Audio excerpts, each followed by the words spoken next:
नाज़रीन इकराम, अस्सलामु अलैकुम वरहमतुल्लाहि वबरकातुह। कानून साज कौंसिल में उर्दू TIT की आवाज़ उठाने के लिए शुक्रिया। पूरे बिहार में खुशी की लहर, हुकूमत से इंसाफ की उम्मीद अमजदी।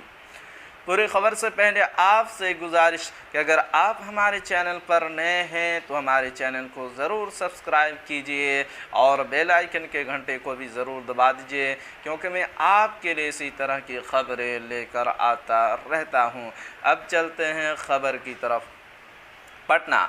आज पूरे बिहार के उर्दू तबका खासकर उर्दू बांग्ला TIT उम्मीदवारों में खुशी की ज़बरदस्त लहर पैदा हो गई है।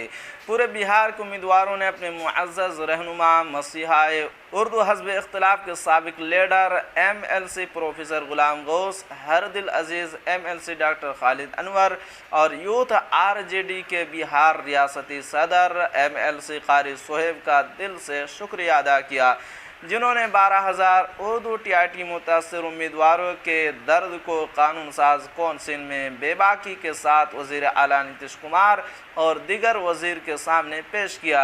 ऐसे बेबाक रहनुमा को हज़ार हज़ार सलाम पेश है।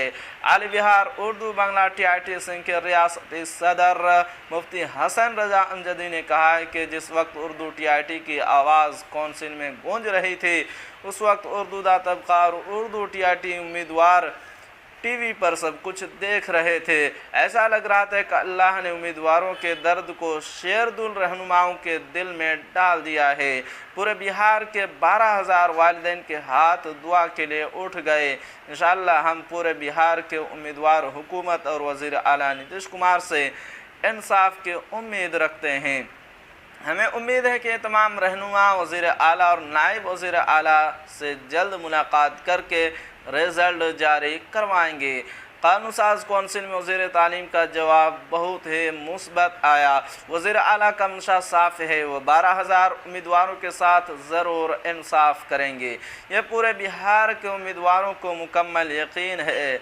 ऐसे ही दूसरे MLC हज़रात उर्दू TIT की आवाज़ कौंसिल में ज़रूर उठाएँ, उनका एहसान होगा और अल्लाह बदला देगा। हम उम्मीदवार 8 सालों से इंसाफ के इंतज़ार में दर दर की ठोकर खा रहे हैं। इस वक्त पूरे बिहार की नज़र आप तमाम रहनुमाओं के ऊपर टिकी हुई है। इस वक्त पूरे बिहार में जोश व जज्बा, उमंग और हलचल पैदा हो गया है।